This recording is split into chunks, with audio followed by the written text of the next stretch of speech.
नमस्कार। कभी सोचा है कि जब दुनिया में बुराई अपने चरम पर पहुंच जाती है तो क्या होता है? हमारे प्राचीन ग्रंथ बताते हैं कि जब कलयुग का अंधेरा सबसे घना होगा ना, तब उम्मीद की एक किरण जागेगी। और वो होंगे भगवान विष्णु के अंतिम अवतार, भगवान कल्कि। तो चलिए आज इसी महान भविष्यवाणी की गहराइयों में उतरते हैं। जरा एक ऐसे दौर की कल्पना कीजिए जहां इंसानियत लगभग खत्म हो चुकी है और अच्छाई की बातें सिर्फ कहानियों में रह गई हैं। मतलब पाप का घड़ा बस लबालब भर चुका है। ऐसे में तो कोई दैवी शक्ति ही रास्ता दिखा सकती है ना? और वो शक्ति, वो जवाब हमें मिलता है हमारे प्राचीन ग्रंथों यानी पुराणों में। देखिए, ये सिर्फ कहानियां नहीं हैं, बल्कि ये एक दिव्य योजना का पूरा खाका है जो युगों के इस चक्र को हमेशा संतुलित रखती है। तो इस सफर में हम इन 6 पड़ावों से गुजरेंगे। पहले कलयुग के अंधेरे को समझेंगे, फिर भगवान कल्कि के बारे में जानेंगे, उनके दिव्य जन्म, उनके योद्धा स्वरूप और गुरु की बात करेंगे, फिर उनके महान लक्ष्य को समझेंगे और आखिर में देखेंगे कि कैसे एक नए सुनहरे युग, सत्य युग की शुरुआत होती है। तो चलिए शुरुआत करते हैं और सबसे पहले जानते हैं कि आखिर वो कौन से हालात होंगे जो एक अवतार को आने पर मजबूर कर देते हैं। ये है कलयुग का वो अंधेरा जो हर चीज को निगलने पर तुला है। शास्त्रों के हिसाब से ये वो समय होगा जब अधर्म, अन्याय और अराजकता अपनी सारी हदें पार कर चुके होंगे।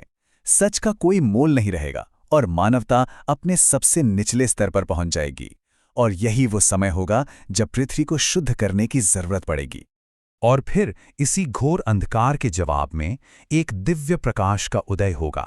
वो प्रकाश हैं भगवान कल्कि, भगवान विष्णु के अंतिम अवतार। तो कल्कि अवतार को भगवान विष्णु का 10वां और अंतिम अवतार माना जाता है। उनका आना युगों के इस चक्र को पूरा करने और धर्म की फिर से स्थापना करने के लिए कलयुग के बिल्कुल अंत में तय है। अब सबसे दिलचस्प बात, पुराणों में उनके जन्म से जुड़ी इतनी सटीक जानकारी दी गई है कि यकीन करना मुश्किल हो जाता है। चलिए देखते हैं कि उनका वो दिव्य जन्म कहाँ और कैसे होगा। श्रीमद् भागवत पुराण और कल्कि पुराण, ये वो प्रमुख ग्रंथ हैं जहां से ये भविष्यवाणी हमें मिलती है। ये ग्रंथ बहुत विस्तार से बताते हैं कि कल्कि का अवतरण आखिर कहां और किस परिवार में होगा। यहां देखिए जानकारी कितनी सटीक है। जगह शंभल नाम का गांव। उनके पिता होंगे एक महान ब्राह्मण विष्णु यश और माता सुमति।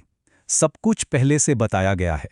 और एक और बात जो इस भविष्यवाणी को और भी ज्यादा महत्वपूर्ण बना देती है, कहा जाता है कि उनके जन्म के समय ग्रहों की स्थिति बिल्कुल वैसी ही होगी जैसी भगवान राम और भगवान कृष्ण के जन्म के समय थी। ये उनके दिव्य और शक्तिशाली होने का एक बहुत बड़ा संकेत है। अच्छा, अब आगे बढ़ते हैं और देखते हैं कि भगवान कल्कि का स्वरूप कैसा होगा और उन्हें इस महान काम के लिए तैयार कौन करेगा। उनका रूप एक महान योद्धा का होगा। वो देवदत्त नाम के एक सफेद घोड़े पर सवार होंगे और उनके हाथ में होगी एक दिव्य चमकती हुई तलवार। उन्हें खुद महादेव से विशेष वरदान मिलेंगे और सबसे बड़ी बात, उन्हें शिक्षा देंगे अमर योद्धा भगवान परशुराम। इस बात पर जरा ध्यान दीजिए। चिरंजीवी मतलब जो अमर हैं, वो भगवान परशुराम खुद उन्हें अस्त्र शस्त्र और धर्म की शिक्षा देंगे। सोचिए उनका मिशन कितना विशाल और महत्वपूर्ण होगा। तो आखिर इस अवतार का असली उद्देश्य क्या है? चलिए अब उनके मिशन को समझते हैं जो सीधे सीधे धर्म की स्थापना से जुड़ा है। देखिए, ये समझना बहुत जरूरी है कि कल्कि अवतार का मकसद सिर्फ संहार या विनाश नहीं है। उनका असली मिशन तो निर्माण है, एक नए, एक बेहतर युग का निर्माण। विनाश तो उस निर्माण के लिए की जाने वाली एक जरूरी सफाई की तरह है। तो उनके इस मिशन के 4 अहम पड़ाव होंगे। पहला, सभी दुष्टों और पापियों का नाश।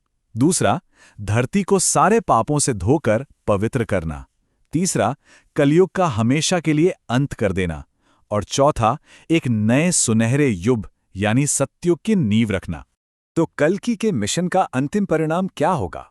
एक नए युग का उदय, सत्य युग की एक नई, भव्य और शानदार शुरुआत। ये स्लाइड इस बदलाव को कितनी खूबसूरती से दिखा रही है। एक तरफ है कलयुग का अंधेरा, अधर्म और अशांति, और दूसरी तरफ है सत्युग की रोशनी, जहां धर्म, सत्य और शांति का राज होगा। बुराई के खत्म होने के बाद एक ऐसा दौर आएगा जहां सिर्फ और सिर्फ अच्छाई होगी। तो कुल मिलाकर कहें तो कल्कि अवतार की भविष्यवाणी सिर्फ एक अवतार के आने की कहानी नहीं है, ये बुराई पर अच्छाई की अंतिम और तय जीत का एक बहुत शक्तिशाली प्रतीक है। ये एक उम्मीद है कि अंधकार चाहे कितना भी गहरा क्यों ना हो जाए, प्रकाश की जीत होकर ही रहेगी। और आखिर में ये एक सवाल है जो हम सबके सामने खड़ा होता है। जब हम अपने चारों ओर देखते हैं तो क्या वाकई ऐसा लगता है कि कलयुग अपने चरम पर है? इस सवाल का जवाब शायद हम सभी को अपने अंदर ही खोजना होगा।